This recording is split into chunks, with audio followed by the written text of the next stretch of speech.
Hey, everybody. Thanks for tuning in for this week's edition of What's Up, Doc. What's going on, Dr. Funkenberry? Hello there. How's everyone doing out there today? All right. Well, this has been a bit of a sad week. What's going on with all the breakups this week? I mean, it's like one after another. I'm laughing a little bit, and I shouldn't. Is everyone breaking up or what? I mean, from Larry King. Damn, dude, He's older than dirt on the real. I don't know, maybe women find suspenders sexy, or maybe it's because he's worth $145 million, but he's separating from his wife, supposedly cheating with his wife's sister, even though he says he's not. The wife is saying that she's finding bank statements for like a grip of jewelry places, and she's not the one getting the jewelry. And I don't know. Larry King, wow. Who would have thought there would be more than one person in the world that was hot that would kind of want to sleep with him? And then you have Mel Gibson and the woman that he knocked up, the Oksana girl. They have a 5-month-old kid together. They're separating. And then one that kind of we really haven't heard about for a long time, Melissa Etheridge and Tammy Lynn Michaels, who was Tammy Etheridge. She took her name. They separated this week as well. We haven't really heard any scandals about the Mel Gibson one or the Melissa Etheridge one. Hopefully it stays that way, because it just seems that every split recently has had something where the person's cheating with multiple partners. It's surprising. I mean, no dirt has really come out on Jim Carrey or Jay McCarthy, aside from the whole depression thing. And Jim has been pretty active on Twitter talking about, Tiger's infidelities, and Ellen not really knowing about it, and Ellen was in the news in the news this week. Did you see that about maybe divorcing him? Did you see that? Yeah. So is Elin going to finally stand up for herself and divorce the guy? What's going on? Elin, E-L-I-N. Yeah. It's interesting. Supposedly the Nike commercial was the last straw. Heaven forbid it was the 18 more hoes than a golf course thing. But apparently the Nike commercials would set her off using his dead father's voice to promote shoes. I personally thought the commercial was brilliant from the standpoint of it got everyone talking, even though the commercial was garbage. But yeah, apparently she we kind of broke the story. I must say that before anyone else was talking about it, we were talking about that she's thinking about divorce.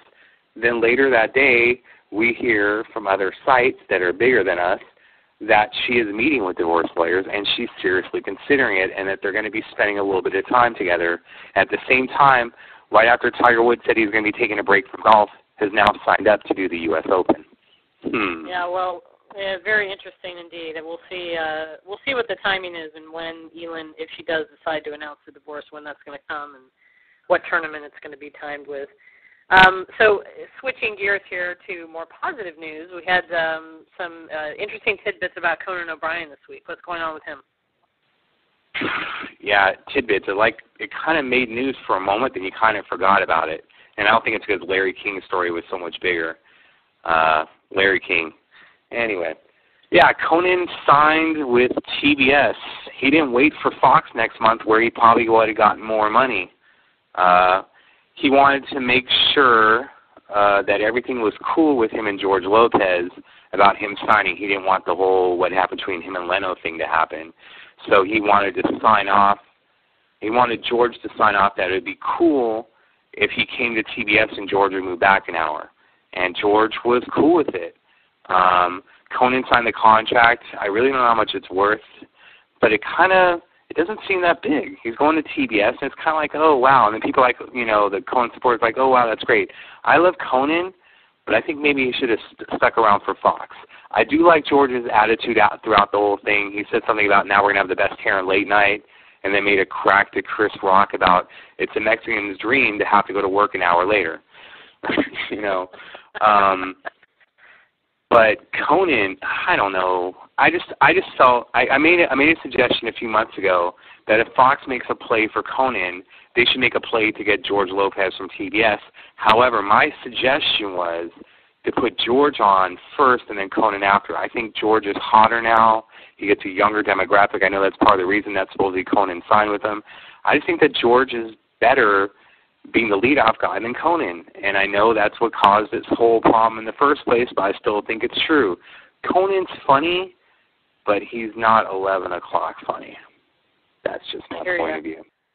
Well, he's walking around with $40 million in his pocket, and maybe he's looking for something a little less pressure than The Tonight Show, and maybe PBS, provided just the right environment for him. I know I read on your site that the whole deal came together very quickly in like a week, so we'll see how that works out for Conan, hopefully for the best.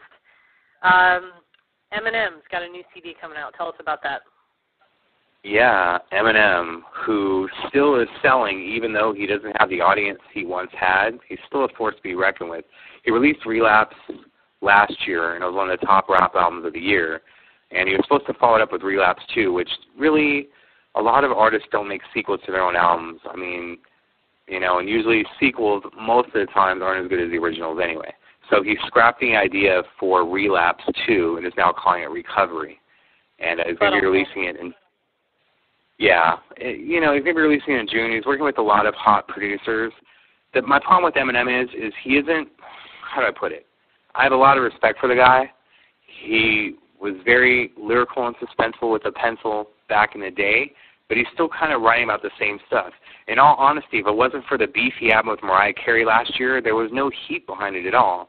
Although, I will say this, the whole things that he did that he covered with prescription drugs was very interesting. With the time it came out, then you have the whole Michael Jackson thing and a lot of these other celebrities dying from prescription drug medicine. He was very on topic without us even knowing about it. I will say that about him. With the Recovery, I'm looking forward to it. I don't think it's going to be the same Eminem that maybe we're used to. I'm hoping that he's going to grow a little bit more and have more to write about aside from, trying to piss off Nick Cannon.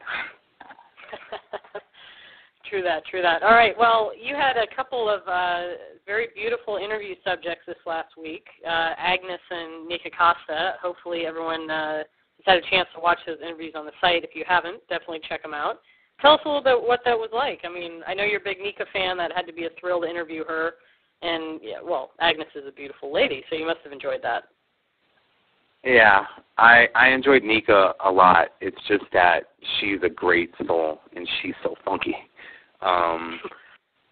It's just that it's cool. I mean, I must say, Nikka was one of the first interviews I ever did a couple of years ago. And I was a little nervous. This time I'm not so nervous when I'm interviewing people like Nikka. And Agnes was attractive, but I thought I was very professional. Although I have heard some people say that I was flirting with my subjects. Oh, well, I wouldn't totally say you weren't flirting, but, you were giving some nice attention to the ladies, so I think they were giving you a little attention back. It's not a bad thing. First of all, Nikka's married. I consider her kind of like a friend. When we see each other, we're really cool with one another. I kind of respect relationships and whatever. I just think that I take a little bit of that in a good way, is that I'm kind of like when I talk with them, we're on the same level and everything. I'm not putting them above me or below me. I'm putting them on the same level and we're talking. And I think that's kind of cool. If they said I was flirting with Agnes, I think maybe she was flirting with me. No, I'm just playing. No disrespect to her boyfriend. Listen, we're gonna wrap it up. But before I let you go, I know there's a couple updates about the site you want to let people know about. Yes, we have the clothing line up there now, and we have different stuff for it. You're gonna be able to choose different designs. There's a customized link underneath it. If you check out the shirt, we can make the logo bigger or change it or put it in different places. There's dozens of colors to choose from and different designs and styles. You're going to find something that you like. All right. Well, everyone, you heard it here. If you are wanting to wear Dr. Funkenberry across your chest or wherever, now you can. Pick up a T-shirt, pick up a sweatshirt, pick up all kinds of different gear on the site. So definitely check it out. And thank you for tuning in to this week's edition of What's Up, Doc. Dr. Funkenberry, have a great weekend. What's up, CC? Everyone have a good weekend. Keep it funky. Peace.